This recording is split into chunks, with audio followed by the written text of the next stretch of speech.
Bienvenidos a Raíces de la Fe, hermanos. Sean todos ustedes bendecidos. Nosotros estamos agradecidos al Señor que nos permite llegar a ustedes. Y un aplauso a todos ustedes acá presentes. Shabbat Shalom. Shabbat Shalom. Pues en esta tarde, hermanos, sin mucho preámbulo, estamos listos para entrar a este mensaje de Naso. La porción de esta semana se llama Naso, que significa hagan censo, o censen, o hagan cuentas. Que Naso es una parashá muy interesantísima porque tiene una serie de mandamientos, ahonda en los aspectos de las tribus, pero nos vamos a enfocar en la parte de las tribus y la parte de la mujer que es, digamos, abordada porque se desconfía si ella ha cometido una falta de adulterio, etc. Esa es la parte que vamos a explorar y vamos a hacer un pequeño estudio, pero el mensaje es claro, ¿ok? El mensaje es que Dios, no importa de qué manera nos parezca a nosotros que de la manera que Dios está imponiendo, digamos, un castigo, la manera que Dios está estableciendo en su Torá, el protocolo para lidiar con una falta, aunque a veces nos parece fuerte, aunque a veces nos parece bastante, que trae sufrimiento, que trae vergüenza, tenemos que entender que Dios en su santa, pura y perfecta sabiduría estableció todo este tipo de cosas, hermanos, de esta manera, porque lo que Él quiere no es avergonzar, no es destruir, no es simplemente castigar para provocar sufrimiento a la persona, sino que lo que Dios desea realmente es que traiga a la persona sensatez para que no se vuelva a cometer la falla. Y eso es algo muy importante. Dios no quiere que el mal se propague dentro del cuerpo de su pueblo. Dios no quiere, específicamente ahora hablando modernamente y conociendo de la voluntad de Dios de enviar al Mashiach Yeshua para darnos, para provocar expiación por los pecados que no tenían perdón en la antigüedad, pues entonces nos deja saber que Dios lo que quiere es reparar. Dios lo que quiere es que alcancemos Teshuvah para que regresemos a Él. Amén. O sea, vamos a seguir adelante. Naso de la Torá. Y esta es la estructura, ¿ok? Vamos a ver números 4:21 al 7:89, 4:21 al 7:89, profetas, jueces 13:2 al 25, jueces 13:2 al 25, y el pacto renovado, o los evangelios, Lucas 1:11 al 20, y hay otras escrituras que hemos sumado a esta enseñanza y mensaje. Bueno, bendito sea el Eterno. Nosotros somos una congregación mesiánica y nos agradamos, nos trae mucho regocijo conocer al Mesías, conocer a nuestro Padre Celestial y darle alabanza sabiendo que seguimos el sendero de su Torah. Todo el libro el libro completo de Bamidbar contiene un total de 52 misvot, pero la parashá Naso, que significa hagan censo, tiene 18 misvot. Tiene un total de 18 mandamientos. Esta es la porción número 35 en el ciclo anual del estudio de la Torá, es decir, desde que empezamos en Génesis hasta el día de hoy, cuando completemos esta enseñanza, habremos cubierto 35 porciones, es decir, 35 semanas. Esta sidra Naso es la segunda porción del libro de Números. Tiene 7 mandamientos performativos o positivos y tiene 11 mandamientos prohibitivos o negativos. Nuevamente, hay un total de 52 mandamientos en el libro de Bamidbar Números. Y ahí tienen el resto o la suma de todos los mandamientos por cada uno de los libros. Vamos hacia adelante. Estos son algunos de los recursos consultados para la preparación de este mensaje. Tenemos acá de Covenant and Conversation. Eso es convenio y conversación. refiriéndose al libro de Números del rabino Jonathan Sacks. Tenemos a Teriat Mitzvot, los 613 mandamientos del Midrash dice. El Jesús Kosher del rabino Shmuley Boteach y de la sabiduría del judaísmo y también del Olam Hamidos, que viene siendo el libro que trata acerca de las medidas, refiriéndose a las medidas espirituales que necesitamos nosotros corregir. Todos nosotros tenemos medidas. ¿Cuántos dicen amén? Amén. Algunas están arriba, otras están en medio, otras están abajo, otras están deformes, pero todos tenemos áreas que necesitan reparación. Algunas de nuestras áreas, algunas de nuestras medidas están en proceso de reparación. Algunas de nuestras medidas han sido ya reparadas por gracia de parte del Eterno, ¿ok? Están en proceso de reparación. ¿Cuántos dicen amén? Amén.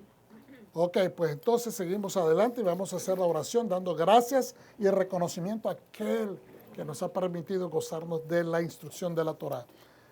Berachut Adonai Hamevogah.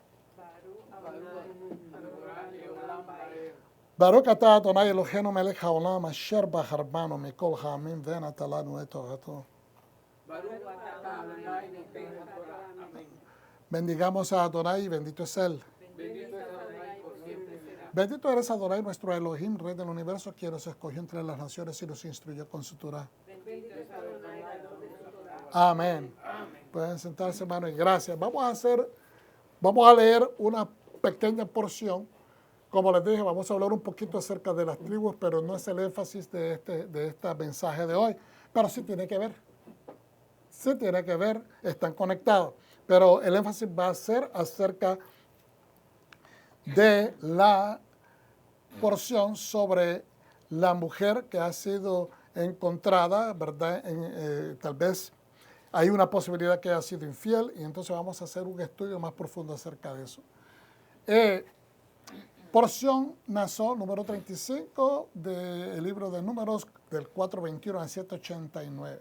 Hagan censo. Naso significa hagan censo. Y Adonai le dijo a Moshe, haz un censo también de los descendientes de Gershón, por sus clanes y sus familias. Cuenta a todos los que tienen entre 30 y 50 años, todos los que entrarán en el cuerpo para hacer el trabajo de servir en la tienda de reunión. Entonces aquí esto es algo importante. Todas las tribus están siendo contadas. Pero en este caso, en los capítulos anteriores, miramos que en el capítulo anterior, digamos el capítulo 3 o el 4 hasta el momento 4:20, se habló acerca de la tribu de Kehat y también de Merari. Entonces, muchas personas se cuestionan por qué es que el Eterno mandó a hacer el censo primeramente de Kehat. No era el mayor, Gershón era el mayor. ¿Por qué se manda a hacer de esta manera? Y yo creo que Dios entiende perfectamente el corazón de cada líder, de cada tribu, y entiende la idiosincrasia de cada tribu. Y entonces Él manda a hacer esta organización o este conteo, este censo, primeramente para levantar el corazón de cada una de las tribus. Como decimos, no solamente los levitas iban a ser contados, eventualmente todos, o sea, todas las tribus están siendo contadas. Y como lo hemos estudiado en el pasado, es con razón de levantar el honor de cada una. De dejarles saber de que cada una son importantes. De dejarles saber que aunque son diferentes, todas representan un papel importante dentro de esta nación. Es como una familia, digamos, que tenga 12 hijos, un ejemplo. Una pareja que tuvo 12 hijos. Todos sus hijos, no todos son iguales. Hay unos que van a ser más altos, unos van a ser más bajos, otros van a ser más gorditos, otros van a ser más flacos, algunos van a ser obedientes, otros van a ser desobedientes, unos van a ser tremenditos, otros van a ser, ¿me entiendes? Cada uno tiene un carácter diferente. Ahora, ¿pertenecen a esa familia, sí o no? Se siente la familia o el ánimo de los familiares, del padre, madre y los hermanos cuando falta uno de ellos.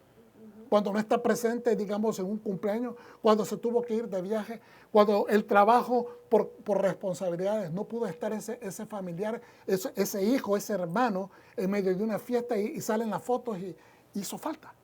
Entonces, de la misma manera, Dios es lo que está haciendo. Si lo podemos simplificar para entender una manera simple, Dios lo que está tratando de hacer es asegurarse que todos y cada uno de ellos se sientan importantes. Pero entonces, se va a sentir, la pregunta viene, ¿se va a sentir importante Gershón, el primogénito, de que se le mandó a contar en tercera instancia, en vez de haberlo hecho como primero? ¿Qué es lo que está haciendo Dios? Le está tratando de, digamos, de llamar la atención a Gershón. ¿Lo está tratando de minimizar? No. Manda primeramente, y vamos a hacer un recuento. Voy a ir hacia atrás primeramente para que miremos qué es lo que está pasando. Ahí la primera flechita en la parte de arriba, vamos a seguir en el verso 24. Las familias de Gersón, ¿verdad?, serán responsables de servir y transportar cargas. Ellos llevarán las cortinas del tabernáculo, la tienda de reunión, su cubierta, las cubiertas de cuero fino que están sobre ella, las pantallas que son las cortinas importantes principales para la entrada a la tienda de reunión. ¿Ves? Por eso es que es una cortina principal, es más gruesa, es más de peso. Los tapices para el patio y la cortina o pantalla para la entrada al patio junto al tabernáculo y alrededor del altar, junto con las cuerdas y todos los utensilios que se necesitan para su servicio, y ellas harán el trabajo relacionado con estas cosas. Ellos debería haber sido, harán el trabajo relacionado con estas cosas. Es decir, todo lo que concierne a trabajar en la implementación, lo que representan estos enseres o estos adornos o estas cubiertas, ellos van a trabajar con ellos.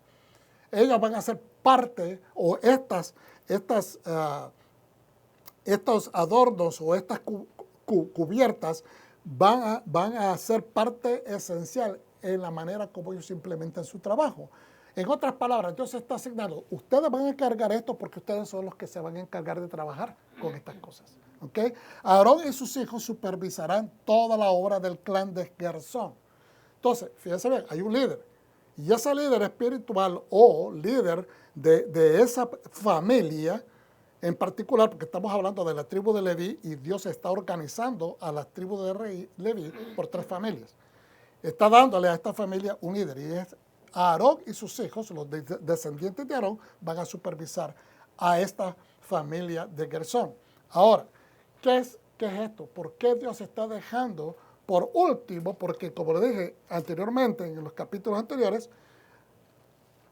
en Bamidbar, en la porción Bamidbar, se empiezan a contar a los otros. Kehat y también Merari. Vamos a ver. Hashem nos hace ver cómo Él está construyendo la nación de Israel, su reino en la tierra. Acuérdense, no es solamente una nación, es el prototipo de cómo el reino de Dios se va a llevar a cabo en el futuro, cuando el Mesías venga. ¿Ok? Entonces, Dios está tratando. Primeramente nos hace recordar la Torá. O sea, llegamos a esta conclusión, que el Señor está hablando cómo empezó la visión de Dios con un hombre. ¿Cómo se llamaba ese hombre? El primero que Él llamó, el primer hebreo. Abraham, un individuo. Pero después miramos que, aunque llamó a Abraham, lo llamó con su esposa. ¿Ok? Y su esposa, ¿verdad? Son 2. Entonces, nos habla la Torá de un individuo, que después nos habla de su pareja, una pareja de 2. Esa pareja se convierte en una familia, una vez que tienen a Isaac. Esa familia después se convierte en tribus, porque Isaac tiene, ¿verdad?, 2 hijos. Uno se llama Esaú, el mayor, y el otro se llama Yitzhak. Y de ahí, de la línea de Isaac, salen 12 hijos. Entonces ahora estamos hablando de tribus. ¿Okay? Es una tribu primeramente, y después cada uno de esos hijos van a conformar una tribu por cada uno de ellos. Entonces después, esa tribu ahora Dios la está tratando, esas 12 tribus las está tratando de conformar en una nación. Entonces, si ustedes ponen atención a lo siguiente, Dios manda de que uno van a cargar el esqueleto, todas las varas, las maderas, los utensilios metálicos, las basas, los encabezamientos de las columnas, todo lo que es el esqueleto. A otros lo manda con los enseres, todos los utensilios que se utilizan en el servicio. A esto los está mandando a los tapices, a las cosas que cubren, los cueros, las cortinas. Entonces, cada uno tiene una responsabilidad. Entonces, cuando vemos desde dónde Dios está trayendo la visión de establecer una nación y miramos que empieza con un individuo, que se convierte en una pareja, que se convierte en una familia, que se convierte en una tribu, después esas tribus se convierten en 12 tribus y después de esas tribus se está conformando una nación. Estamos viendo que hay un engranaje o hay una especie de tejer cuando las personas están tejiendo. No sé si estoy haciendo la mímica correcta, pero ¿verdad? Con los dos palillitos de tejer o bordar, ¿cómo se llama? Tejer o bordar. ¿Verdad? Están tejiendo, va un hilo metido en este patrón, va metido así, va metido así.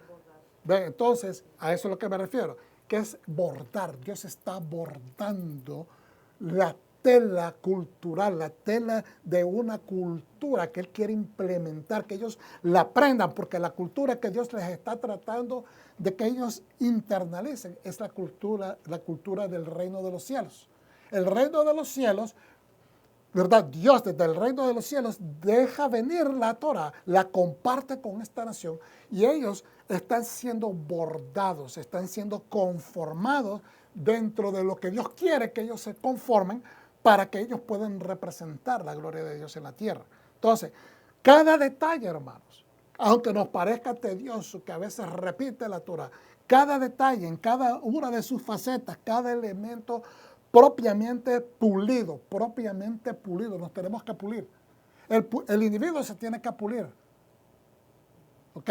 Para ser usado de Dios, cada uno de nosotros tiene que pulirlo. Estábamos hablando, ¿verdad?, hace un momento acerca de que tenemos que pasar, o sea, quizá la palabra que se utilizó no fue pulirse, pero cada uno de nosotros tenemos que ser procesados en una forma de que desechemos lo que no es agradable, que desechemos nuestras formas que no están uniformes. A veces no estamos ni siquiera uniformes con nosotros mismos. A veces no sabemos lo que queremos. Eso no es estar uniforme con tu propia identidad. Si uno dice, es que no sé lo que quiero, pues ahí, cuando tú te encuentres diciendo que no sabes lo que quieres, es el momento para que te sientes a hacer un poquito de introspectiva para organizar, para nivelar, para traer tu mente, tu cuerpo, tu mente, tu espíritu a una línea completa, una línea organizada o una línea armoniosa. Entonces, cada detalle, en cada una de sus facetas, cada elemento, propiamente pulido, porque Dios no puede utilizar algo que está rústico, algo que no se quiere dejar moldear, algo que no desea caminar con la voluntad de Dios, alguien que quiera simplemente establecer su propio criterio acerca de qué manera va a servir a Dios. No, porque hay un protocolo, hay un criterio que Dios te dice, me vas a servir, tiene que ser de esta forma. Dentro de sus destrezas, entonces, es ¿verdad? Cada elemento propiamente pulido dentro de sus destrezas. Dios no te está llamando a que alcances destrezas nuevas si no has pulido las que ya te dio. ¿Estamos entendiendo? No es que diga que no tienes derecho, que no tenemos derecho a aspirar a cosas mayores, pero tenemos que pulir lo que ya tenemos. Tenemos que pulir lo que Dios ya nos dio, lo pongamos en sincronía con lo que Dios quiere para que ahora podamos aspirar a tener otras cosas. ¿Ok? Dentro de nuestras propias limitaciones y nuestros propios errores. Y una persona podría decir, pero ¿cómo? Limitaciones y errores están en el plan de Dios. Pues claro. Usted lo sabe, que usted ha cometido muchos errores en la vida. Yo he cometido muchos errores en la vida. ¿Cuántos dicen a mí? No de los míos, pero de los suyos, ¿verdad? Aleluya. Ustedes han cometido errores. Y cuando usted cometió errores, ¿qué dijo? ¿Qué ha dicho usted? Esto me pasó y ahora nunca más. Nunca más. Y si usted no aprendió la lección, a la larga le vuelve a pasar una segunda vez y usted se va a recordar. Aquella vez dije que nunca más y ahora me volvió a pasar yo tengo que aprender esta lección. Entonces ya usted aprendió esa segunda vez y ya no lo vuelve a cometer, porque si lo vuelve a cometer, usted no está armoniosamente trabajando con la voluntad de Dios en su vida. Y tenemos que dejar esta manera de pensar de que Dios sabe y que Dios entiende y que Dios, Él conoce mi corazón. Esas son excusas disfrazadas de piedad. Vuelvo y digo, pueblo de Dios, esas son excusas disfrazadas de piedad, pero es engañoso, es algo engañoso. Tenemos que decidir armonizarnos con la voluntad del Eterno. Entonces, las limitaciones tenemos que entender. Yo tengo esta limitación. Yo no me voy a meter en esto porque yo siento que yo estoy limitado. Mejor me voy a foguear, me voy a aprender, voy a estudiar en esta área, voy a mejorarme en esta área para yo no meter la cabeza o meter mis pies en algo que no estoy adecuadamente entrenado. Ahora, los errores. No, usted nunca puede decir, no voy a hacer esto porque me da temor de cometer errores. Hermano, usted ha cometido errores sin tener que meterse a nada. Pero a veces tenemos que saber que si usted tiene ciertas destrezas y usted entiende que las tiene, que las posee, y va a entrar a algo, no lo haga con miedo. Hágalo con el deseo de servir a Dios y con dirección divina, con oración, con también buscando cómo mejorarse a sí mismo. Pero si comete errores, eso es parte del crecimiento. Los errores son parte integral del crecimiento. ¿Cuántos dicen amén? No podemos pretender que nunca vamos a cometer errores. Mire, no hubieran negocios en el mundo, no hubieran empresas en el mundo, no hubiera gobierno en el mundo porque todo el mundo tenía temor cuando lo hicieron por primera vez. Todos tenían miedo. Todos tenemos miedo cuando vamos a empezar un nuevo trabajo. Es imposible no tenerlo. Pero si decimos, no quiero buscar trabajo porque me da miedo ir a cometer un error, entonces usted nunca va a trabajar, nunca se va a ganar la vida. Es importante entender, los errores son parte integral del crecimiento. Es en sí. Hay filósofos que dicen, una vida sin errores no te deja apreciar tus éxitos. Lo estoy poniendo en mis propias palabras. Así es de que, si le gustó eso, apúntalo, lo dijo el pastor Galán. Aleluya. ¿Okay? Una vida sin errores, es en resumen lo que dicen muchos filósofos. No te deja apreciar tus éxitos. ¿Por qué? Porque cuando hemos cometido errores sabemos de dónde venimos y para dónde vamos, cuántos tropiezos hemos cometido y qué hermoso es tener el sabor de la victoria porque sabemos de dónde venimos y qué ha costado. Entonces, todo es necesario para alcanzar el mayor nivel de ese agente, el nivel de ese agente, el nivel de esa agencia. ¿Qué agente? El agente que sirve a Dios con deseo, no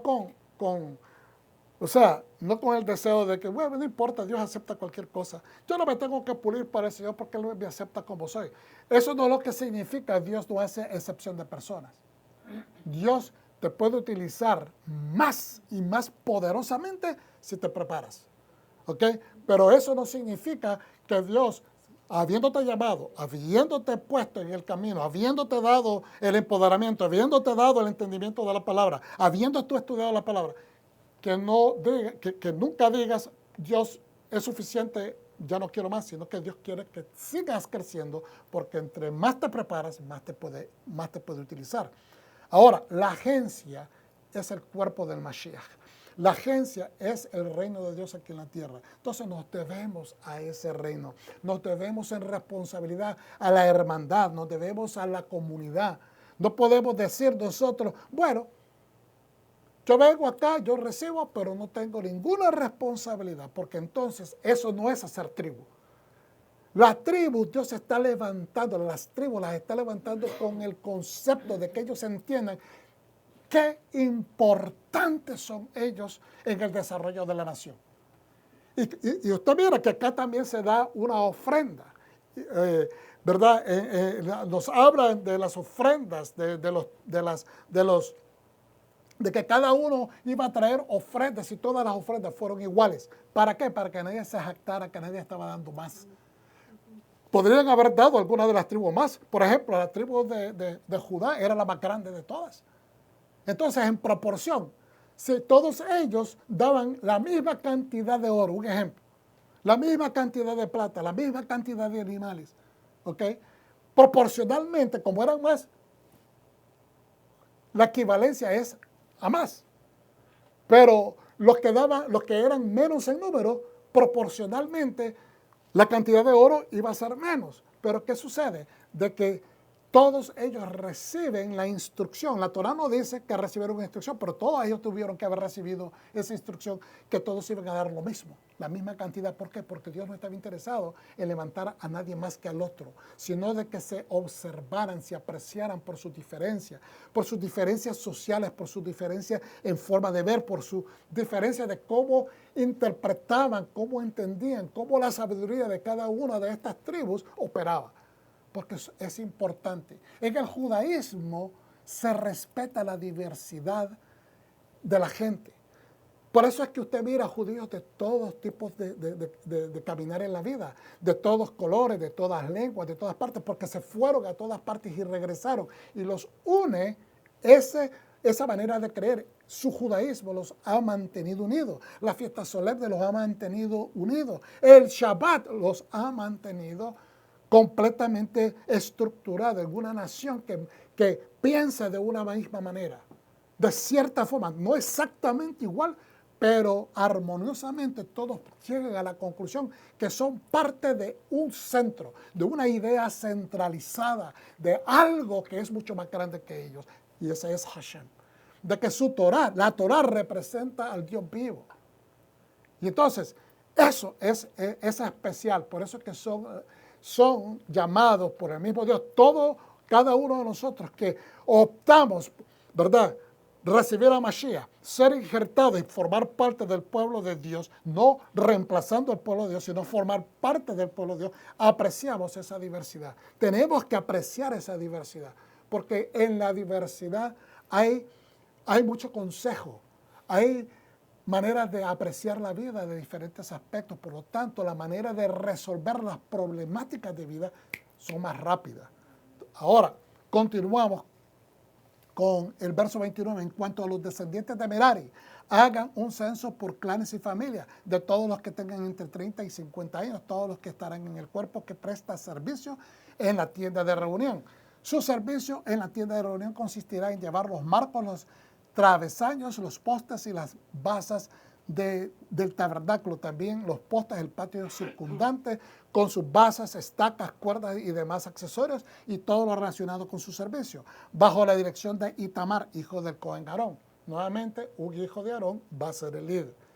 Ahora, respecto a las familias de Kehat, esto lo dice en Números 3:30, que es antes, lo puse acá porque fueron mencionados antes, como se lo dije. El jefe del clan Kehat era Elisafán, hijo de Uziel. Era responsable del arca, la mesa, la menorá, los altares, los utensilios que usan los sacerdotes cuando sirven en el lugar santo, las cortinas y todo lo relacionado con el mantenimiento de estas cosas. Dios es sabio. Dios no está jugando con la manera de pensar de ellos, pero Él conoce el corazón. Kehat era una tribu, una familia muy sabia, muy dedicada, muy espiritual. Por lo tanto, ustedes van a cargar con las cosas santas. Porque el nivel de entrega, ¿okay?, el nivel de entrega, no es de ser religioso, el nivel de dedicación, de respeto al Eterno estaba en ellos. Por eso es que los menciona primero, porque acuérdense, la primogenitura de Dios la primogenitura para Dios es importante, pero Dios no mira ni en qué orden naciste. Para el hombre es importante, pero Dios lo que mira es el corazón, como lo hemos visto cuando hemos estudiado la vida de David. David era el último de los hermanos, era el menor, no era el primero, era el último en edad, pero su corazón ponía a Dios en primer lugar. ¿Y qué es lo que dijo el profeta? Ustedes están mirando las cosas de afuera, pero Dios lo que mira es el corazón de la persona, el nivel de servicio. Entonces, por eso es que lo menciona primero. No es que los otros no tenían dedicación, no es que los otros no amaban a Dios, no es que los otros no tenían deseo de servir en el tabernáculo, no. Pero Dios mira cosas, y lo que Dios mira primero, lo que mira de adentro, lo pone primero. ¿Okay? Entonces dice, Eleazar, hijo de Aarón, el sacerdote, era el primero entre los jefes de los leviim, de los levitas, y supervisaba a los encargados del lugar santo. Ahora, en Números 4:4-6, antes que llegáramos a donde empieza la porción que estamos estudiando hoy, así es como los descendientes de Kehat deben servir en la tienda de reunión, ocuparse de las cosas especialmente sagradas. ¿Por qué Dios iba a poner a alguien a cuidar las cosas especialmente sagradas? Porque el corazón de ellos los ponía en ese nivel. ¿Estamos entendiendo? Dios nunca le va a confiar a alguien cosas sagradas que él no sienta, que Dios no vea que esa persona puede cargar ese peso. ¿Okay?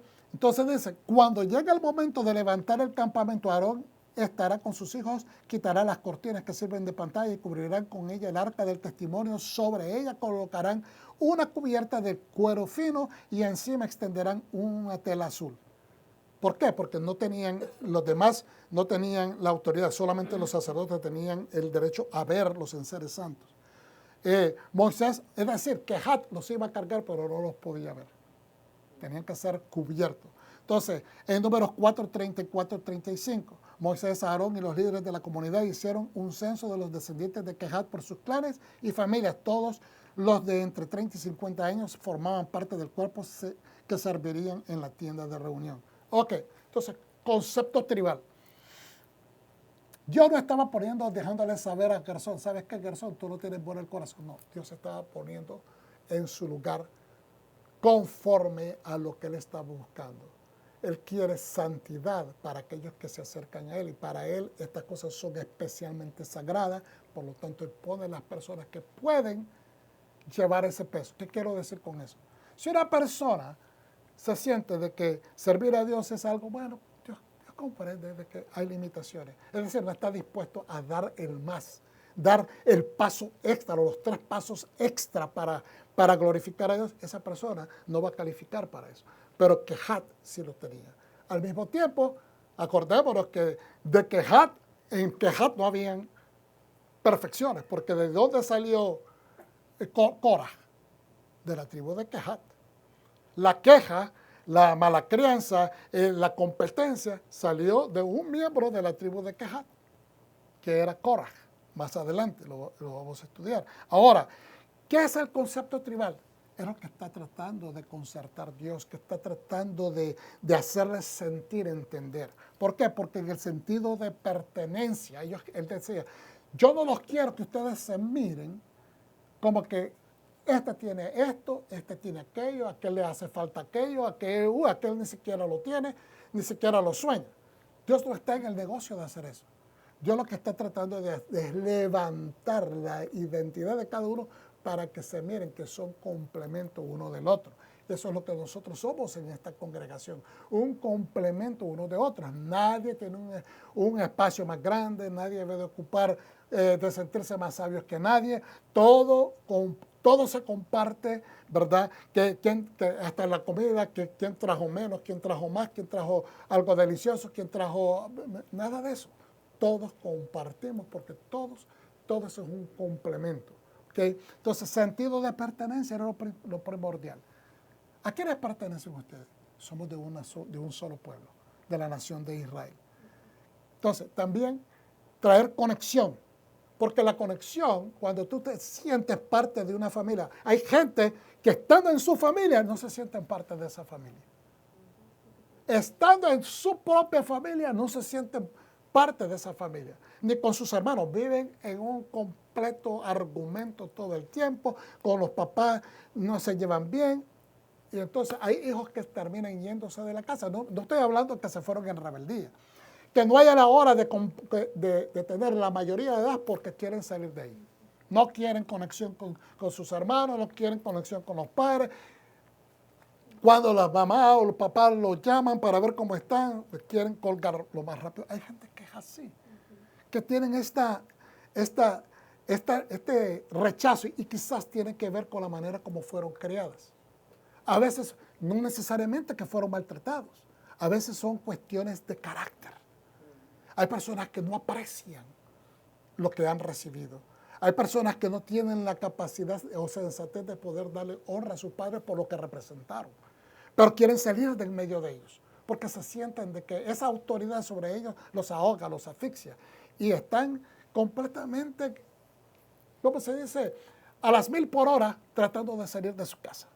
Entonces, pero el concepto tribal trae identidad, también te trae honor. Y aquí, en uno de estos libros, como dije, uno de los recursos, el rabino Sachs, que ya, bendito sea su memoria, él ya falleció, que sea la memoria de bendición. Pero él decía, poniendo este punto en el comentario sobre Nassau, de que lo compara con los militares que vienen de regreso de la guerra.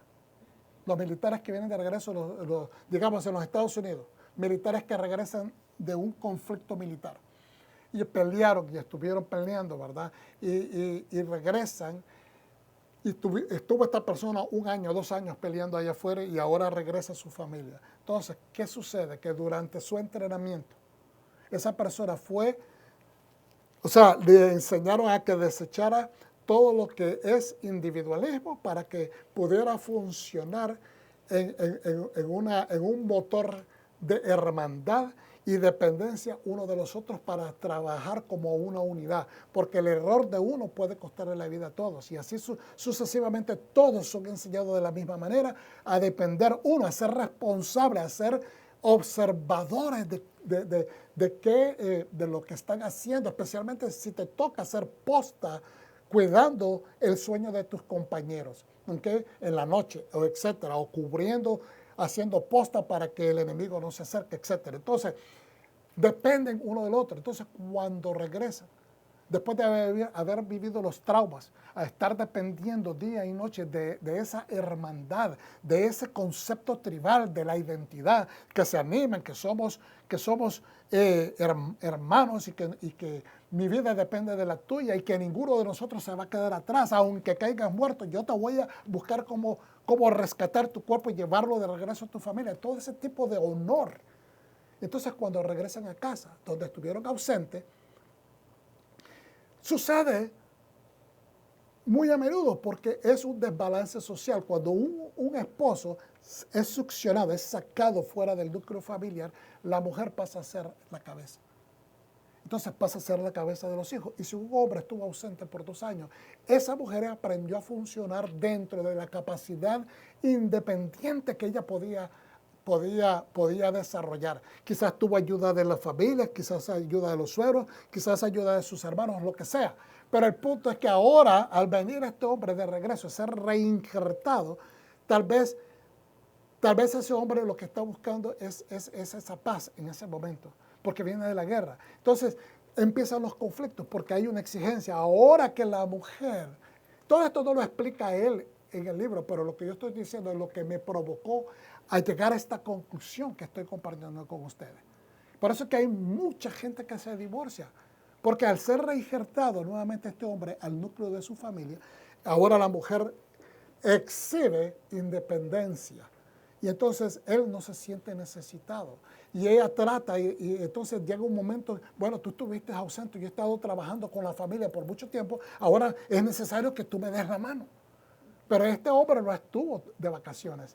Mentalmente, físicamente estuvo extenuado, estuvo bajo rigurosas exigencias que le han calado el cuerpo, le han calado su mente, ¿okay? Le han afectado su habilidad mental, inclusive en ese momento de reinsertarse a la familia. Entonces empiezan los tirijalas. El hombre, la mujer busca seguridad, busca apoyo, el hombre busca honor, respeto. Entonces ahí es donde empiezan este tira y jala, que es un cambio cultural. Y si no tienen la consejería adecuada, puede ser de que las cosas empiecen a salirse fuera de orden. ¿Okay? ¿Por qué?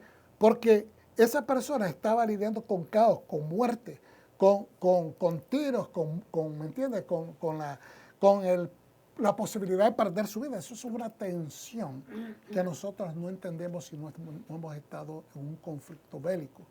¿Okay? Entonces, a veces algunos vienen con la secuela de que como tuvieron que hacer lo que tuvieron que hacer en la guerra, no se sienten dignos ahora de sus hijos, de su familia, no se sienten que los pueden volver a ver a la cara. porque se sienten vergüenza, porque se sienten culpables, pero estaban haciendo su trabajo. No todo el mundo responde de la manera. Hay algunos que pueden decir, bueno, soy soldado, y eso es lo que tengo que hacer, voy a defender a mi país, etc. Pero hay algunas personas que son afectadas. No todo el mundo procesa de la misma manera. Entonces, y eso trae desconexión, trae que la persona se ensimisme, que caiga en esta depresión. Y entonces esto afecta la unidad.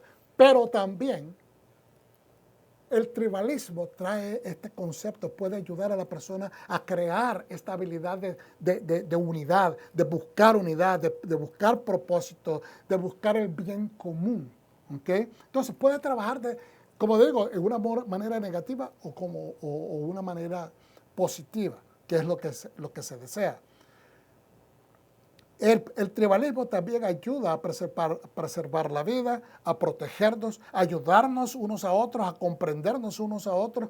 Es decir, nos ayuda a establecer columnas de responsabilidad comunitaria, porque nosotros no somos seres individuales. Somos seres individuales que han sido llamados a ser comunidad. Es como nos desarrollamos, es como crecemos. Si nosotros somos individualistas, usted va a terminar solo. La persona que es individualista termina sola. Y algunas personas que se sienten confortables con ese rol. Pero la mayor parte de los seres humanos, hermanos, somos gente de comunidad. Necesitamos el calor humano, necesitamos el calor familiar, necesitamos besos, necesitamos abrazos, necesitamos consejos, necesitamos ánimo. Y eso no es ser dependiente, es ser humanos. Es ser una persona, un humano. ¿Okay? Entonces, reconocer esa singularidad era lo que Dios estaba esculpiendo en ellos. Que reconocieran su esencia, que son diferentes, pero aún diferentes pueden estar unidos. Ver la importancia también de lo profético. ¿Por qué? Porque las diferencias, ¿okay?, traen rupturas.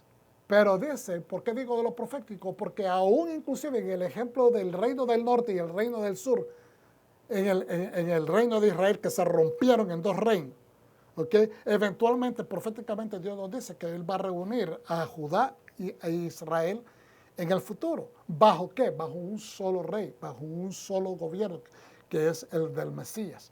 Entonces, todo esto nos apunta de que Dios está trabajando desde un principio con estos conceptos tribales. Dios quiere que entendamos que nuestro concepto tribal debe de ser siempre positivo.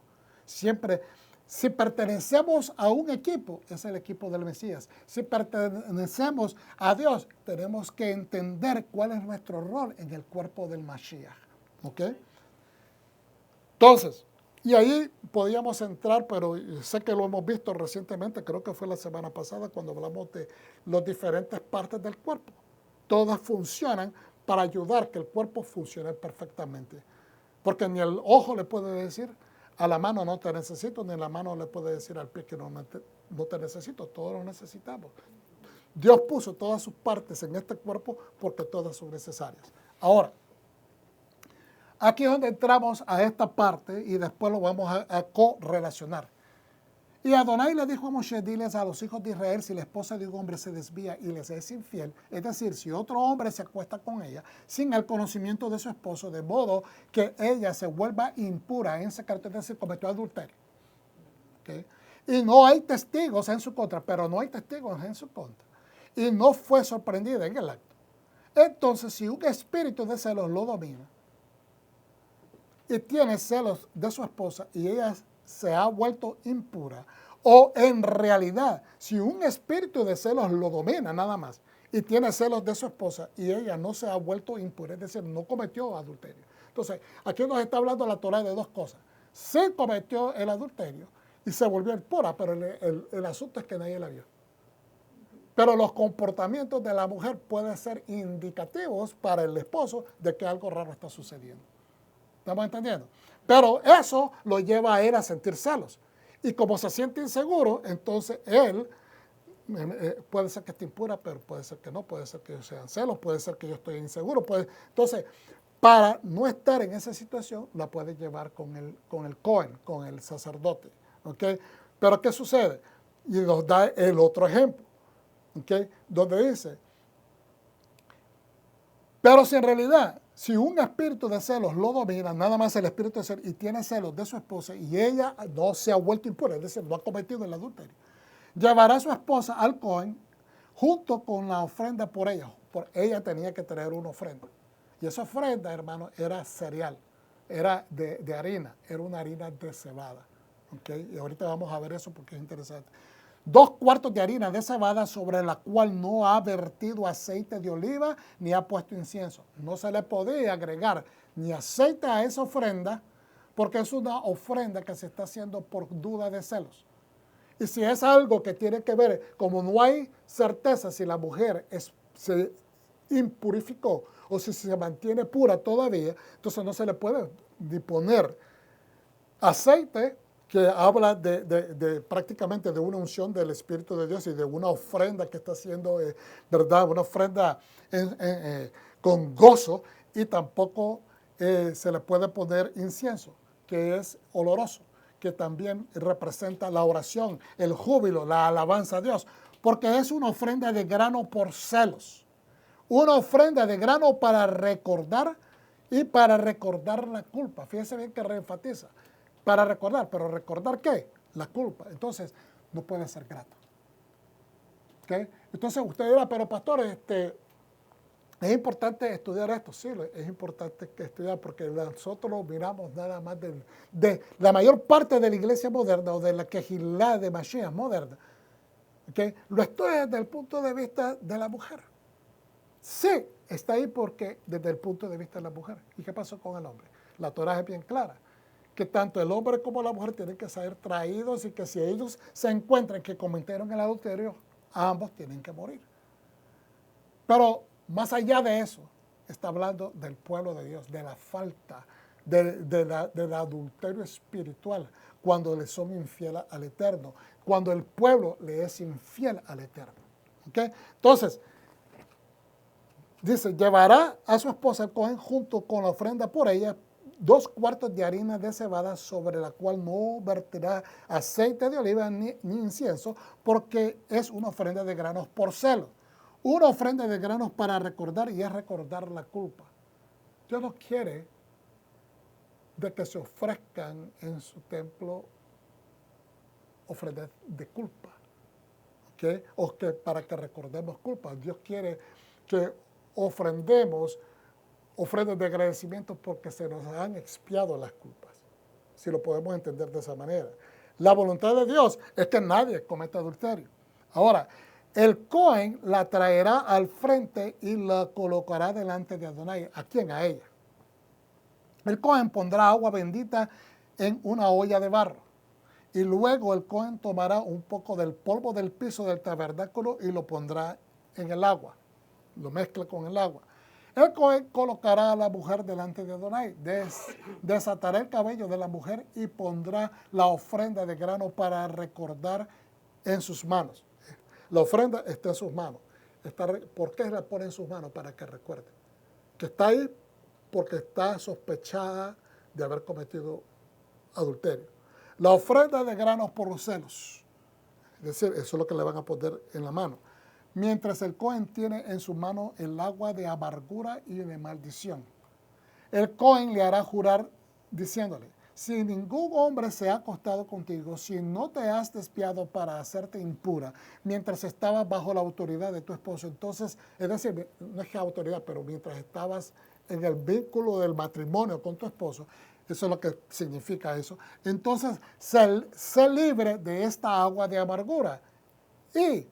Pero si de hecho te has despiado mientras estabas bajo la autoridad de tu marido y te has vuelto impura, realmente cometiste el adulterio porque algún hombre que no sea tu marido se ha acostado contigo, entonces el Cohen hará jurar a la mujer con un juramento que incluye una maldición. El Cohen le dirá a la mujer que Adonai te haga objeto de maldición y condenación entre tu pueblo, haciendo que tus partes privadas se marchiten y tu abdomen se hinche.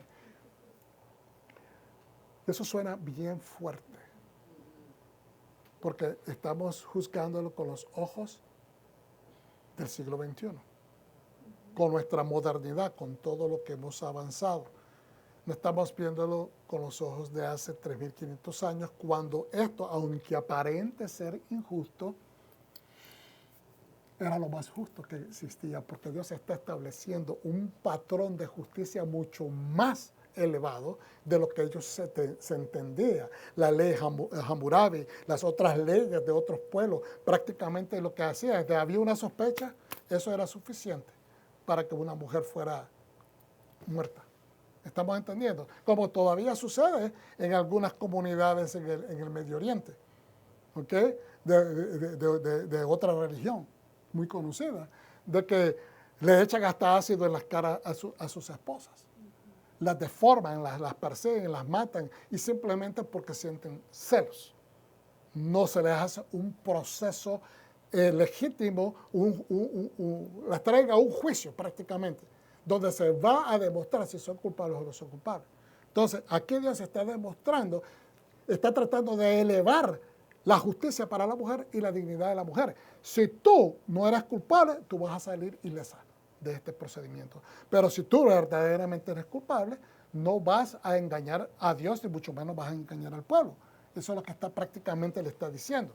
La maldición, aunque suena fuerte, es prácticamente el veredicto para una condenada. ¿Estamos entendiendo? Porque aunque hoy en día tenemos otros criterios en referencia a lo que es el matrimonio y el divorcio, ¿okay? Hay gente que se pelea por dinero, hay gente que se pelea por los hijos, hay gente que se pelea porque quieren seguir viviendo una vida desenfrenada como que si fueran personas sin responsabilidades conyugales, quieren seguir teniendo muchas mujeres o quieren seguir teniendo muchos varones en su vida, y eso no puede ser así. ¿Ve? Y la gente se divorcia hoy en día y se cambian de esposos como cambiarse de ropa, pero eso no es lo que Dios está haciendo acá. ¿Okay? Dios dice la Escritura que claramente odia el divorcio. Ahora, ¿cuántos dicen amén? Amén. Amén. Entonces, que Adonai te haga objeto de maldición si eres culpable. Entonces, que esta agua que causa la maldición entre tus partes internas y haga que tu abdomen se hinche y tus partes privadas se marchiten, y la mujer responderá amén, amén. ¿Ok? Que así sea, que así sea. Entonces, cuando Dios dice, si tú desobedeces todas las palabras que yo te estoy prescribiendo en este convenio hoy, esto es lo que va a suceder. Y empieza a hablar de todas las maldiciones. Te va a faltar la comida y vas a sembrar, y aunque siembres y coseches, no la vas a comer porque va a venir el enemigo y te va a robar, te van a saquear, te van a atacar, vas a tener guerra, te va a perseguir el enemigo y te van a perseguir. Tú vas a ser el esclavo. Pero si haces lo contrario, obedece, dice, te vas a ser bendito en la casa, vas a ser bendito en el campo, vas a ser bendito, tu mujer va a tener hijos, vas a sembrar y vas a tener cosechas abundantes, es decir, la bendición te va a seguir, etcétera, etcétera. Te van a venir a atacar, pero tú lo vas a atacar y vas a vencer, y van a venir tus enemigos por un camino y van a salir corriendo por 7. Estoy, ¿cómo se dice? Resumiendo, pero prácticamente eso es una maldición. O sea, la bendición, perdón, la otra era la maldición. Vas a tener consecuencias nefastas si desobedeces, pues eso es prácticamente lo mismo. También podemos acondicionar que miremos metafóricamente el comportamiento del pueblo, que si el pueblo deja de hacer la voluntad de Dios y se va en pos de otros dioses, se va en pos de seguir otras culturas, se va en pos de hacer lo que Dios no le ha dicho que hicieran, y están implementando cosas que Dios no ha prescrito, entonces van a tener esas consecuencias, vas a tener erupciones, vas a tener que tus partes se marchiten. ¿Qué significa que tus partes se marchiten? No vas a tener hijos. Estamos tal vez a veces malinterpretando lo que está diciendo las palabras porque usa un lenguaje metafórico, pero que se te hinchen tus partes privadas significa, o se marchiten significa no vas a poder tener hijos. Vas a ser infértil. Eso es lo que está diciendo. ¿Ven? Y tu caminar se va a afectar. ¿Por qué? Lo que está diciendo no es que vas a empezar a caminar renca. ¿Ok? Lo que está diciendo es que tu caminar vas a tener tropiezos de aquí en adelante porque todo te va a afectar. Estás incurriendo en una insolencia espiritual que te va a traer embates de vergüenza. Por lo tanto, tu caminar se va a ver afectado socioculturalmente porque todo el mundo te va a apuntar y va a decir, ahí va la adúltera, ahí va la que le faltó a su marido, ahí va la mujer madre de aquellos muchachitos que los dejó desamparados porque prefirió ser una mujer, ¿cómo se dice?, adúltera, que pensar en la reputación de sus hijos. Todas esas cosas es lo que está diciendo. ¿Ve? Y que eventualmente va a morir. Pues imagínense, el pueblo que desobedece a Dios siempre lo dice. No, como le pasó a Adán y Eva, no murieron inmediatamente, pero poco a poco fueron, ¿verdad? Su vida se fue exterminando. Pues igualmente, el pueblo que falta, la persona que falta al convenio de Dios, no le afecta inmediatamente, va poco a poco incurriendo en cosas negativas en su vida. Le pongo esto de ejemplo en el Midrash. Dice lo siguiente, lo voy a referir rapidito, porque es bien interesante. Dice de que una mujer le fue infiel a su marido. Creo que eso está en la página, a ver, voy a buscar acá. Dice, bendito sea el Eterno, página 63. Voy a regresar porque queremos hacer un estudio completo. Entonces, en la página 63 del Midrash dice, okay, creo que no lo tengo acá, lo tenemos en el bulto, pero dice que una mujer le fue infiel a su marido. El marido empezó a tener dudas y entonces para sacarse de dudas la llevó al templo. Vamos a resumirlo porque es un poquito larguito, pero entonces en el camino al templo pasan por la ciudad donde vivía la hermana gemela de esta mujer. Ella dice, visitemos a mi hermana, ya que vamos en camino. Entonces se metió, habló en el cuarto con su hermana, le presentó, le dijo, sí, es cierto, yo soy culpable, yo le falté a mi marido, soy una adúltera, pero tengo miedo, por favor, ayúdame. Entonces le dijo, no te preocupes, yo te voy a ayudar. Se intercambiaron de ropa, se puso el pelo como la mujer, o sea, se arregló como la hermana y salió como que era la esposa. La gemela salió como que era la esposa del hombre y él se la llevó para Jerusalén. Llegaron al templo, hicieron todo lo que se tenía que hacer. En el templo, el Cohen, el sacerdote, la pasó por el procedimiento. Ella se tomó el agua de la prueba o el agua del, ¿verdad?, de amarga. Pasó la prueba porque ella no era culpable. Ella realmente no había. Pero obviamente, aquí está el elemento de que a veces los Midrashim nos están enseñando ciertos valores. Obviamente, ella está faltando. Porque ella está mintiéndole al Cohen, está mintiendo en el templo de Dios, porque ella no es la verdadera persona que tiene que estar siendo procesada. Aunque su corazón está lleno de misericordia para con su hermana, que pobrecita, y hay una compasión que es válida, pero está mintiendo. ¿Okay? Está postergando, por decir, está tratando de parar lo imparable. Y entonces ella recibe todo el procedimiento y sale ilesa. Entonces el hombre se regresa contento con la mujer, porque dice, pues mi mujer no me ha fallado, ¿verdad? Entonces, realmente es inocente. Y ella regresa, vamos a pasar nuevamente por diciéndole hola nuevamente a mi hermana, entra a la casa, en el momento le dice, saliste bien, todo estuvo bien, es decir, no se me encontró culpable, así que se felicitan, ella le da un beso en la cara y la mujer automáticamente, la hermana que se quedó en la casa de la otra hermana, cayó muerta. Entonces, ¿qué es lo que nos dice el Midrash? Estamos postergando a veces porque creemos que engañar a Dios. Porque el pueblo, hay gente que cree engañar a Dios. No nosotros, pero hay gente que cree engañar a Dios. Y a Dios no puede ser engañado. Él, cuando pasa el juicio, cuando pasa su voluntad, cuando Él prescribe, la Torah no va a ser burlada porque la Torah es verdad, la Torah se va a cumplir. Entonces, por eso este Midrash se le llaman el beso de la muerte. Entonces, ahora, esto nos deja entender de que Dios va a establecer justicia, sea como sea. Y esa es la enseñanza, de que a veces creemos poder evitar el juicio del cielo. Si estamos culpables, ¿sabes lo que yo siempre admiro de David? Que cuando fue encontrado falto, él siempre se humilló y pidió perdón. Y eso para mí ha sido una lección de vida. Es reconocer la falta y saber que hay que confrontar las consecuencias de nuestros errores o de nuestras decisiones. Ahora, habiendo dicho eso, mire lo que dice en Levítico 20:10. establecen que tanto el hombre como la mujer adúlteros deben de ser condenados a muerte.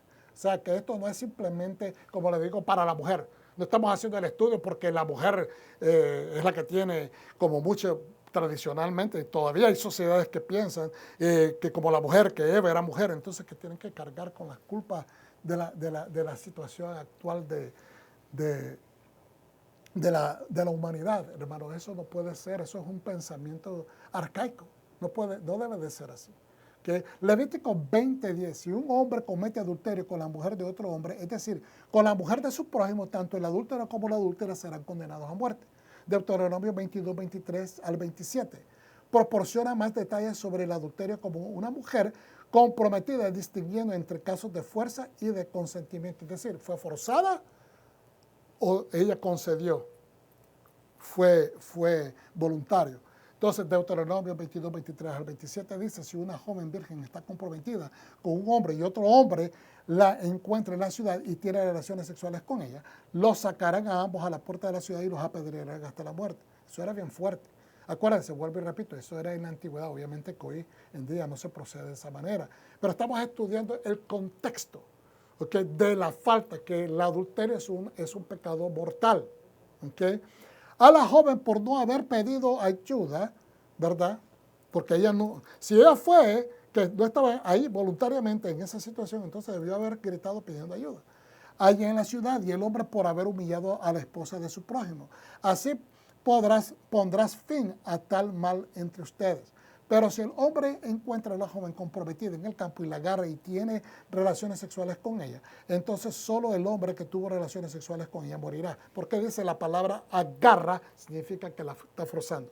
La agarró, la sometió, ¿okay?, en su contexto antiguo de la palabra.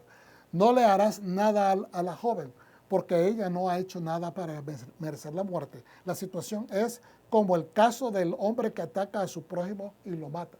Atacar al prójimo, estás atacando, estás llevando a cabo un acto de violencia. Entonces esa persona, si no tiene razón, ¿okay?, pues de defender su vida, entonces esa persona va a terminar muriendo. Porque la encontró en el campo y la joven comprometida gritó, pero no hubo nadie que la ayudara. Okay. Vamos a estudiar rapidito el mandamiento. Dice, Mabimar 5:2, esta es la misma número 362, el mandamiento. Manda a los hijos de Israel que expulsen del campamento a toda Metzorá y a todo Sob, a toda persona que está impura y a todo aquel que esté contaminado por los muertos. Al principio de esta porción miramos de que Dios manda a expulsar a toda la gente que está contaminada con Saraat, con lepra. Muchas personas malinterpretan esto y piensan de que Dios está siendo injusto. ¿Por qué Dios está sacando a los sucios, a las personas que están, digamos, llamados sucios o inmundos porque tienen lepra? Pero acuérdense que hemos estudiado varias veces que no es una lepra como la lepra que se carcomía toda la carne como lo hemos visto en tiempos modernos, sino que era una lepra, era una infección de ronchas en la cara que sí, eventualmente de tanto rascarse se empezaba a carcomer la piel de las personas. ¿Okay? Pero el punto acá, hermanos, es de que Él manda a sacar a toda esta gente no porque Dios piense que no tienen una humanidad que se deba de respetar, de amar, de tener compasión por ellos, sino que está sacando lo que es infeccioso, lo que trae infección al cuerpo para que si están en medio no estén contaminando a los demás. ¿Qué es lo que pasa cuando surge un virus hoy en día en la modernidad? ¿Qué pasó con el COVID? Nos aislaron a la gente. ¿Para qué? Cuando llega una persona contagiada a un hospital, ¿qué es lo que hacen? Hacen una separación de esa persona para que no contagie a los demás. O sea, es normal. Eso es exactamente lo que Dios está haciendo. ¿Okay? Pero eso es en referencia a lo de las tribus, que no es tratar de separar a las tribus, sino de separar lo que está contaminado para que no contamine más. Y jamás estaba en el plan de Dios de dejar a estas personas a la intemperie, o dejar a estas personas sin alimentos. Por eso acude a que nosotros debemos de ser personas serviciales que ayuden a las personas en necesidades, que le den comida al hambriento y que visitemos a los enfermos, que tengamos compasión, porque eso es verdaderamente la persona que cumple una religión verdadera. Dice en el mandamiento 364, en Bamidbar o número 5:7, entonces confesarán el pecado que han cometido. Este es el propósito de llevar a la persona ante el tribunal, por decirlo así, en el templo. Que la persona confiese su falta, que diga la verdad. Porque muchos esposos, entendamos el contexto, muchos esposos en la antigüedad, hermano, eran tremendos, eran personas que no se medían y con tal de deshacerse de la mujer que por X o Y razón ya no amaban, X o Y razón que ya no sentían una satisfacción personal, emocional, espiritual o mental con esa mujer, se trataban de deshacer de ella lo más pronto posible. E injustamente sus celos o su enojo o su no estar satisfecho los llevaban a medidas bien malvadas. Entonces, era con que confesaran el pecado que han cometido. ¿Cuál es la esencia? Es una misvá o un mandamiento, confesar los pecados verbalmente. Cuando nosotros confesamos nuestros pecados, por eso es que nosotros hacemos esta mención cuando viene el día de Yom Kippur. Enseñamos que tenemos que hacer recolección y por eso se mencionan todos los tipos de pecados para ver si encontramos en toda esa mención, aunque no sean pecados que tú has cometido, tal vez uno de ellos le atina a algo que uno está haciendo y que no se ha dado cuenta. ¿Ves? Entonces uno tiene que confesar esa falla. Porque un pecado es fácil decir, Señor, yo traigo todos mis pecados a tu presencia, perdóname en el nombre de Yeshua. Yo acepto, Señor, de que Yeshua es mi Salvador. Es fácil aglomerarlos todos los pecados así, pero cuando uno sabe que hay un pecado específico que es el que más te domina, que es uno de los pecados que uno tiene problemas en traer, en estructurar o dominar, entonces nosotros tenemos que confesar esa falta. Si usted ha cometido una falta en contra de un hermano, si usted ha cometido una falta, no estoy hablando de adulterio, ¿no?, o de cosas súper graves, pero faltas en general, en contra de su esposo o esposa, en contra de un familiar, en contra de un hermano, confiéselo. Y también confiéselo verbalmente al Padre. Señor, yo he cometido esta falla, perdóname. ¿Okay? Porque es importante confesarlo verbalmente porque eso nos pone en contacto con nuestra identidad. Yo cometí esto, no estamos tratando, a veces la vergüenza de lo que nos puede traer ese pecado no nos permite ni siquiera mencionarnos porque nos da vergüenza. No queremos ser encontrados que tenemos una falta porque nos traería vergüenza. Entonces nos acusa y entonces no lo queremos mencionar. No, hay que mencionarlo, hay que confesarlo. ¿Ok? Era David que decía de que si él hubiese confesado sus pecados, entonces pues él no hubiera prosperado su alma.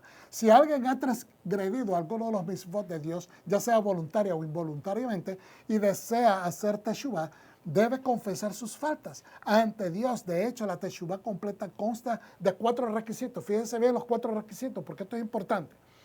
Debe abandonar los pecados cometidos, es decir, deja de seguir mezclándote o practicando eso. Debe arrepentirse sinceramente de sus faltas pasadas, es decir, arrepiéntete realmente, si realmente quieres la bendición de Dios, arrepiéntete. Debe de confesar oralmente sus pecados, lo tiene que decir, ¿ok? Y debe comprometerse firmemente a no repetirlos. Es decir, yo tengo que hacer una decisión, una inversión personal en cortar con este tipo de cosas. Reflexiones. El acto de confesar tiene un fuerte efecto en el pecador, ya que evoca un sentimiento de culpa y le causa humillación. Por eso es que a veces nos sentimos acusados por nuestros recuerdos, porque no lo hemos confesado apropiadamente. Lo que directamente le impide fallar y repetir sus faltas. Si nosotros confesamos, eso nos ayuda, porque ya lo confesamos. Y ahí está la referencia en la Mishnah acerca de dónde se comenta esto más ampliamente. Nuevamente, todo hombre cuya esposa se desvíe, en el número 5, 12, 15, este es el mandamiento 365, todo hombre cuya esposa se desvía del camino correcto, entonces el hombre llevará a su esposa ante el Cohen. El hombre no puede tomar decisiones sobre qué hacer. Hay mucha gente que se ensaña. Mire, no importa, le voy a decir, si la esposa o el esposo ha sido infiel, nadie tiene derecho ni de matar, ni agredir, ni forzar a nadie. Porque si una persona ya tomó un paso de ese nivel, de esa gravedad, la pregunta sería, ¿será necesario invertir violencia en esto? Si ya te han dejado saber de que en esa relación esa persona no está feliz, que llegó hasta el punto de cometer una falta tan grave, y ahora que encima de eso te vayas a involucrar en violencia o hacerle daño a una persona que te lleve a la cárcel, entonces eso es un problema mucho peor. Entonces, esto es importante, es una misma que un esposo que sospeche de infidelidad, es un mandamiento, que si sospechas de infidelidad, entonces lo trabajes con los consejeros, lo trabajes con los abogados, lo trabajes si tienes a una persona, a un líder espiritual, lo trabajes con esas personas. No tomes medidas o violencias en tus manos. Leyes, si una mujer fue advertida por su esposo antes de 2 testigos de no aislarse con otro hombre, pero posteriormente 2 testigos observan que efectivamente se aisló con ese hombre, la mujer queda prohibida para su esposo hasta que se cumplan los procedimientos para su sotá. El procedimiento se llama el procedimiento de la sotá, de la mujer impura o de la mujer que ha transgredido o la mujer que es adúltera. La única manera de exonerarla era consistiendo, aunque no por la fuerza, a beber de las aguas amargas. Si se negaba, estamos hablando del pasado, ¿verdad? Si se negaba a beber de las aguas amargas, sería divorciada de su esposo y no recibiría la ketubá. Entonces, al no recibir la ketubá, al divorciarse, le daban carta de divorcio. ¿Qué es la ketubá? Es el contrato de matrimonio. Se deshacía, no entraba en vigor, no entraba, o sea, perdía su vigencia. Y todas las seguridades que esa mujer podía recibir, ahora ella quedaba prácticamente avergonzada, con una secuela emocional y sociocultural, porque va a ser señalada y ahora sin manera de sostenerse. Que era bien fuerte. Ahora, quiero terminar diciendo esto. Ya dijimos, ¿verdad? Lo menciona en la misma Torah, esta es la Misbah 366, el número 515, que cuando traiga esa ofrenda de cebada, y dicen los sabios en los comentarios de que esta ofrenda de cebada representa como la cebada en la antigüedad. Sí, la gente comía, pero era comida para pobres, ¿ok? La cebada representaba el alimento para los animales, que representa entonces la persona que comete adulterio es porque sucumbió a las tentaciones más primitivas, más animalísticas del ser humano, ¿ok? Que es caer en los deseos de la carne. Entonces, y traerá su ofrenda por ella, no derramará aceite sobre ella, por eso mismo, porque no representa algo positivo, sino que representa algo animalístico. Y el siguiente es el mandamiento 367, que está en Números 5:15, ni le pondrás incienso. Ya lo mencionamos leyendo la Torá, de la Torá. Ahora, ¿por qué? Porque prácticamente representa lo mismo. Es una ofrenda que le recuerda a la sotá, a la mujer que está impura, que está siendo procesada por impureza. Mira la Mishnah Sotá 1.5, dice lo siguiente: y un sacerdote toma sus vestiduras, si estaban rasgadas, porque ya seguramente se habían rasgado, que se rasgarán. O sea, si estaban rasgadas, porque se van a rasgar eventualmente, si estaban rasgadas por la costura, que se rasgarán por la costura. Es decir, que se pueden desgarrar por las costuras, hasta descubrirle el pecho y soltarle el cabello. 1.6. Si vestía de blanco, la vestían de negro. Esto es para el procedimiento de traer vergüenza sobre la persona. Si llevaba joyas de oro, cadenas, aretes en la nariz y anillos, se le quitaban para desfigurarla. Luego traían una cuerda de mimbre y la ataban sobre sus pechos. Y quien quisiera observar, venía y la observaba. Ahí ustedes tienen una obra artística donde están la gente en una parte del templo, están los sacerdotes, ya está siendo procesada, tomándose el agua. Y el agua santa que estaba puesta en el lavacro, de ahí era tomado para hacer la pócima. Ok. ¿Por qué estamos hablando de esto que suena tan fuerte, hermanos? Yo quiero que entienda la mujer de que, especialmente la mujer creyente, de que ha caminado a través de la historia, han sido pasos agigantados. El nivel de justicia, el nivel de verdad, el nivel de entendimiento, ¿okay? Porque las culturas han cambiado, se han modificado y obviamente hay gobiernos que ahora los gobiernos seculares están sobre cualquier gobierno religioso. Pero el punto más importante de esto es que la mujer debe de ser comparada. El propósito de esta situación con la mujer no es que la mujer sea procesada o continúe siendo procesada así. Obviamente, vuelvo y repito, ya hemos evolucionado en este aspecto. Y realmente el que va a ser fiel, el que va a ser leal, va a ser leal. La misma Apocalipsis nos dice que aquel que es impuro, que se sigue impurificando, aquel que es blanco, que se sigue emblanqueciendo. Es una cuestión de determinación voluntaria. El creyente no puede decir yo soy creyente y desobedecer la Torah por debajo. O sea, el Eterno no va a ser engañado. Todo lo que el hombre sembrare, eso mismo cosechará. ¿Okay? Es importante reconocer el corazón. Dice que el corazón que no reconoce la falta carece de humildad y por lo tanto es incapaz de ver que está caminando en error. Eso es verdad. Es imposible forzar a una persona que sea leal, que diga yo tengo en esta relación una responsabilidad y me debo a esa responsabilidad. Yo tengo mi responsabilidad como miembro de esta quejilá de aportar para el mantenimiento de la quejilá. Yo tengo como miembro de esta familia a aportar mi parte para que esta familia funcione adecuadamente. Ya soy un hijo mayor de edad, entonces yo tengo responsabilidad mientras esté en la casa de dar mi apoyo para que se mantenga a flote, para que mis padres respiren un poco. Por lo tanto, la ceguera los lleva al estupor. La ceguera espiritual lleva a la gente al estupor, pensando simplemente para mí, y no piensan en el bien común, en su responsabilidad, en el ajreyut de la edad, en la responsabilidad comunitaria de la quejilá del Señor. Y de ahí el abismo, de ahí del estupor caen al abismo. El verdadero creyente, siervo de Hashem, un yahudí espiritual, en espíritu y en verdad.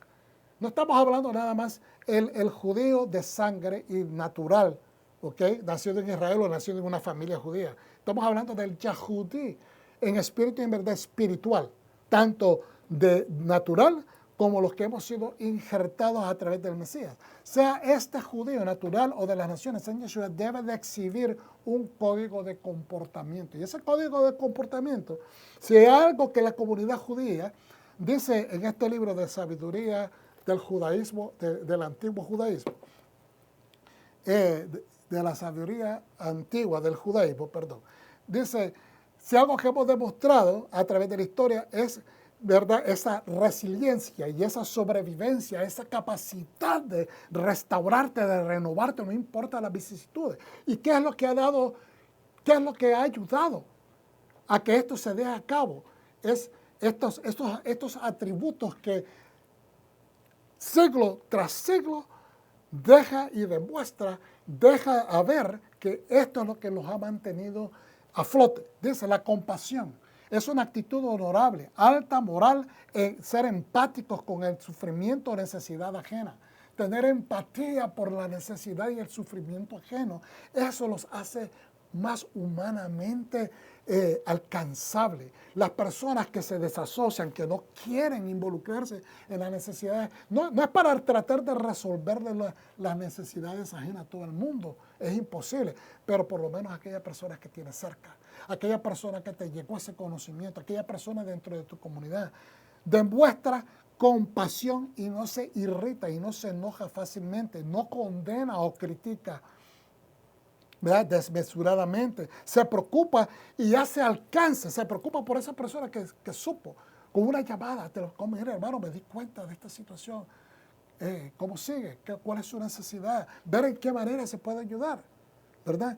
Y hace alcance tomando iniciativa para ayudar, aliviar, ¿verdad?, en la necesidad y en el sufrir ajeno. obviamente, aquí tenemos que hacer, como dicen en inglés, un disclaimer. Hay a veces personas que están en continuo caos porque no quieren levantar cabeza. No es que no se puede levantar cabeza, sino que siguen tropezando porque no quieren cambiar. Entonces hay una diferencia en ayudarle a una persona por misericordia, por amor, por justicia, pero ya una vez que esto se vuelve un patrón, pues obviamente usted tiene que tomar una determinación, saber si esto es lógico que usted siga invirtiendo, porque tampoco no es abusar de la buena voluntad de los demás. Entonces, también dice la modestidad, ser Bashan, diga conmigo Bashan. ¿Okay? Es decir, no es porque también se usa Bashan en el término de ser tímido, ser vergonzoso. Es que me da vergüenza, ser penoso, como decimos en español. No se trata de ser tímido. El Bashan es ser modesto. O sea, dice que demuestra dignidad. No es que sea orgulloso, que demuestre dignidad. Y mucha gente dice, me ofendiste mi dignidad. Pero su dignidad se parece más a orgullo, ¿okay?, que la dignidad. Dignidad es ofender, es recalcar a una persona que es pobre y que es humilde en su manera de vestir y decir y avergonzarlo en público, ¿verdad? De que no se mira bien o que no está apropiadamente vestido para estar acá entre nosotros. Eso es ofenderle la dignidad a un ser humano, ¿verdad? Entonces, pero una persona que es Bashan es una persona que es modesto, que demuestra dignidad, un carácter formado, ¿verdad? Que es recto, que tiene integridad, que tiene altos principios morales, incluyendo la forma de vestir, la forma de hablar, el lenguaje que utiliza. Hay personas que no quieren cambiar. Es que así soy yo, esa es la manera que yo soy, ¿verdad? Así me gusta hablar. No, hermano, si usted es un hijo de Dios, modifique su manera de hablar. No porque yo lo digo, es que usted debe de demostrar que está siendo modificado. Si antes decía cosas feas, pues ya no se usa. Si utiliza doble sentido, ya no lo utilice. ¿Qué le pasó al profeta Isaías? Lo dijimos creo la semana pasada. El profeta Isaías era un profeta, pero se irritaba al punto de decir malas palabras. ¿Okay? Él mismo confiesa al Señor, Señor, soy un profeta, pero soy un hombre de boca sucia. ¿Y qué hizo el Señor? Le limpió. Que de ahí en adelante le perdonó su falta, le limpió su forma de hablar. ¿Y qué tenía que hacer el profeta de ahí en adelante? A no continuar ese comportamiento. ¿Ok? No significa que Dios le hizo que se le olvidaran las palabras sucias, sino que él ahora tenía que caminar con un borrón y cuenta nueva a hacer votos o acciones de una acción diferente, de un modo de vida diferente. Entonces dice, ser Bashan, ser modesto con el lenguaje, con la actitud, que es recato. En hebreo el recato se le llama seniut. Diga conmigo, seniut. Seniut, ser Bashan es ser modesto, tener recato. Tercero, acciones de generosidad y caridad. ¿Ok? Es decir, hacer sedaka, estar pendiente de las necesidades de los pobres. Si alguien te llega a pedir un bocado de comida, dáselo. ¿Ok? Alguien te pide un vaso de agua, dáselo. En el Talmud se delinean algunas de estas características como el Gemilut Hasadim. Gemilut Hasadim significa acciones de bondad, acciones de justicia. Eso también está en el Shabbat 127a. Dice que recibiremos, ahí debería decir, recibiremos recompensas por honrar a nuestros padres, ser hospedadores o hospitalarios con la gente extraña, visitar a los enfermos, ayudarles a las novias en sus necesidades. Usted sabe de alguna novia que se va a casar y que dice, no tengo para esto. Usted trata de ayudar con lo que pueda, especialmente si le llega ese conocimiento. No es obligación. Si le nace en el corazón, eso es bonito porque esas son bendiciones. Acuérdense que una novia que se casa, o esos novios, Dios les está dando la oportunidad de rehacer su vida. Cuando alguien se casa, reciben perdón del cielo. Cuando alguien se casa, se les está haciendo un borrón y cuenta nueva. Dicen la sabiduría antigua judía de que esto es como equivalente a recibir un pequeño Yom Kippur en la existencia de ellos. ¿Okay? Y entonces dice, ayudar con los muertos. ayudar con los muertos. ¿Cómo se puede ayudar a un muerto? En su funeral, obviamente. Que si a veces alguien se muere y hay lo que se llama un fund para recaudar fondos. Que si usted puede, si usted conoce a la persona y usted sabe que está en necesidad, se puede dar un par de pesos, 10 pesos, lo que sea, $20, que tratemos de ayudar. ¿Me entiende? Eso es lo importante. Promover la paz entre la gente que están peleando, promover la paz entre hermanos, entre esposos. Hacer gemaj. La palabra gemaj es una palabra, es una contractación de dos palabras, gemilut hasadim. Hacer gemaj es hacer gemilut hasadim, que son actos de bondad. Entonces, la Torah, hermano, es como un pastor que nos cuida en la puerta y nos enseña el mejor comportamiento en el redil. El pastor le llama la atención a las ovejas cuando se están dando de golpes entre sí, cuando se están maltratando. Pero también cuida la puerta. Y él dice, por eso es que Yeshua dice, ustedes están viendo, yo soy la puerta. Él se pone en la puerta porque está protegiendo la entrada. Yo soy la puerta. ¿Okay? Nadie va al Padre si no es por mí. Eso lo que está diciendo, yo soy el que cuida el redil. Yo soy el que te da salida para que vayas a buscar pastos. Y yo soy el que te traigo de regreso. Yo soy el que me aseguro que estés a salvo. Y yo soy el que te aseguro. Él no es el Dios todopoderoso, ¿verdad? En el sentido de que Él es Dios, el Rey del universo. No, Él es el Hijo. Pero Él dice, es a través de mí. Dios me envió con esta misión para hacer la puerta, para hacer que todas las cosas que pidan en mi nombre sean otorgadas. ¿Ok? Y eso es importante entenderlo.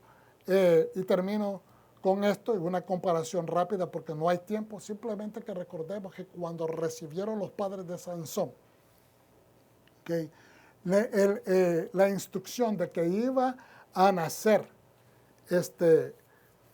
el hijo de ellos, el hijo de Zorah, la familia de Dan, cuyo nombre era, el nombre del papá de Sansón era Manoah, de la familia de Zorah, y su esposa era estéril. ¿Ok? Su esposa era estéril y no podía, pero ella recibió de que iba a recibir esta bendición del cielo. ¿Y qué sucedió? Le dieron las instrucciones. ¿Cuáles eran las instrucciones? Tú eres hasta este momento estéril, pero Dios te va a dar un hijo. Ninguna navaja tocará en su cabeza, porque el niño será nazir, es decir, nazareno, para Dios desde el vientre. Además, él comenzará a rescatar a Israel del poder de los filisteos. Entonces, al decirle a ella, tú no puedes tomar vino, tú no puedes hacer esto, tú no puedes, cuando él nazca no le vas a cortar el pelo, él tampoco va a poder tomar vino. Ella se tenía que también someter al proceso de ser una nazarena, porque se tenía que guardar, consagrar para Dios, para poder llevar a cabo su embarazo, la gestación completa de su embarazo, y traer a este niño al mundo y seguir con la manera de educación de que Dios quería que ella lo educara. Tuvo que venir un par de veces más el ángel porque el esposo, al recibir la noticia de la mujer, quería cerciorarse que las instrucciones eran correctas. Eso le tiene que dejar ver a usted que en la antigüedad no era que el testimonio de la mujer no se lo creía el varón, que seguramente era un varón de Dios, era un hombre temeroso de Dios para que Dios se haya acercado a ellos.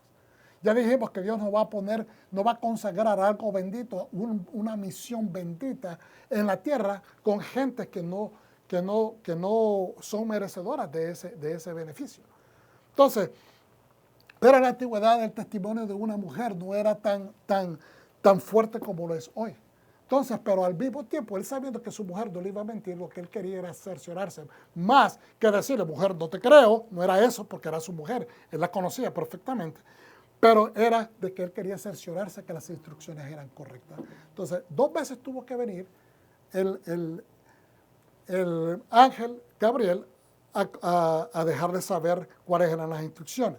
Y finalmente, en el verbo 17 dice lo siguiente, el verso 17, dice, Manoah dijo al ángel de Hashem, dinos tu nombre para que cuando se cumplan las palabras podamos honrarte.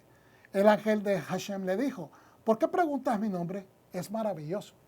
Nuevamente miramos el nombre revelado, no, es el nombre maravilloso. Manoah tomó el cabrito y la ofrenda de cereal y los ofreció sobre la roca a Hashem. Entonces, mientras Manoah y su esposa miraban, el ángel hizo algo maravilloso. Mientras la llama subía hacia el cielo desde el altar, el ángel de Adonai subió en la llama del altar. Cuando Manoah y su mujer lo vieron, cayeron al suelo, sobre sus rostros. ¿Okay? Cuando miraron esto, que el ángel empezó a subir prácticamente sobre el fuego, el humo que iba subiendo, que estaba siendo consumida la ofrenda.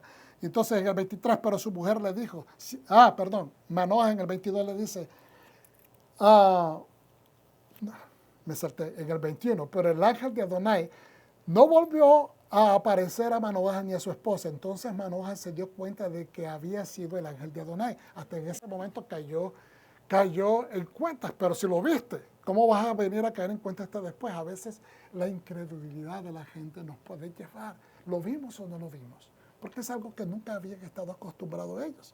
Manoah le dijo a su mujer, ciertamente moriremos porque hemos visto a Dios. Esa era la creencia antes, todas las civilizaciones antiguas que creían en un Dios, pensaban de que si miraban a ese Dios de ellos, entonces iban a morir. Manoah le dijo a su esposa, ciertamente moriremos.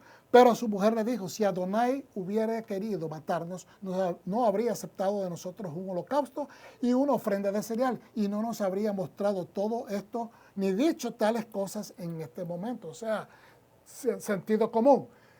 Dios trajo una instrucción, lo que quiere es ver tu obediencia. Y empezamos a ver que la obediencia era primordial para este varón, porque él quería seguir las instrucciones y no quería hacer algo equivocado. La instrucción, seguir la instrucción es darle al blanco. Si seguimos la instrucción, significa darle al blanco. Entonces, ahora, en Juan, capítulo 10, verso 10 dice, sí, en verdad les digo que quien no entra por la puerta del redil, sino que sube por otro lado, es un ladrón y un salteador. Si no seguimos la instrucción, estamos tratando de entrar por la puerta de atrás. Hay mucha gente que ha hecho modernamente un patrón de comportamiento tratar de entrar por la puerta de atrás. Es decir, no cumplir nada de la Torah, no cumplir ninguna instrucción, porque ya eso pasó de moda, porque ya eso, ya Yeshua lo cumplió y están tratando de entrar por la parte de atrás. Cuando Yeshua te dice, yo soy la puerta, no puedes entrar si no es por mí. Yo soy el que está parado en la puerta y Yeshua dice, si me amas, cumple mis mandamientos. Por lo tanto, dice, el que no entra por la enfrente, por la puerta del rey, sino que entra por otro lado, es un ladrón y un salteador. Está saltándose la palabra, se está saltando los preceptos y quiere entrar. Esa es la parábola de aquel que entró a la fiesta a celebrar sin cambiarse las vestiduras y fue sacado, fue echado afuera. ¿Okay? Pero el que entra por la puerta es el propio pastor de las ovejas. Hermanos, cuando nosotros queremos saltar las instrucciones de la Torah, estamos haciendo adulteración, estamos adulterando, estamos comportándonos como la mujer adúltera, que quiere tener al esposo en casa, el proveedor, el bendecidor, el que trae el alimento, pero quiere tener a su amante. Entonces estamos salteando lo que Dios está haciendo. Estamos tomándole la cara al Dios que nos está proveyendo. Se nos está olvidando, como decíamos la semana pasada, cuando leímos la Haftará, se han olvidado que yo soy ese proveedor. Tú dices, me voy a regresar con mi otro marido porque ese me va a dar mi aceite, mi vino y todos mis cereales a tiempo. Pero dice, te has olvidado que yo soy ese proveedor. ¿Ok? A este es quien el portero admite y las ovejas oyen su voz. Llama a sus ovejas a cada una por su nombre y las saca. Es decir, cuando tenemos una relación cercana con Dios, no tratamos de tomar el pelo, no tratamos de decir, Dios no está viendo, Él no se da cuenta, y estamos tratando de decir, tú eres mi Señor, mi Señor en el sentido mi esposo, mi Baalí, mi esposo, pero nos vamos por el lado de atrás. No debe de ser así. Después de sacar a toda la suya, va delante de ellas y las ovejas lo siguen porque conocen su voz. Lo siguen, es decir, siguen su instrucción porque conocen quién es el máster, quién es el rey, quién es el dador, quién es el proveedor, quién es el sanador, quién es el bendecidor. Adonai es su nombre. ¿Ok? ¿Cuántos dicen amén? Amén. Pues hermanos, yo creo que el mensaje es bien claro. Necesitamos ser con sensatez receptores. Nos encanta recibir la bendición, pero las bendiciones son seguras siempre cuando somos obedientes, cuando somos personas leales y cuando no confundimos los beneficios como lo más importante que la misma relación y lealtad con el Eterno. ¿Cuántos dicen amén? Amén. Padre Santo, levanta nuestras cabezas, cénsanos. Señor, danos un espíritu de discernimiento, de sabiduría, de agradecimiento, Padre, porque tú mereces ser honrado, tú mereces ser reconocido, tú mereces, Señor, que nos conformamos como tribus bajo tu mandato, bajo tu voluntad, porque sabemos que en el Mesías tú ya nos has dado el gran privilegio de habernos injertado a tu pueblo. Bendice a todos aquellos que nos escuchan. Bendice, Señor, a todos aquellos que han recibido este mensaje. Amplifica su intelecto, amplifica su espiritualidad. En el nombre poderoso de Yeshua HaMashiach los pedimos. Y el pueblo dice, Amén. Shalom. Shalom.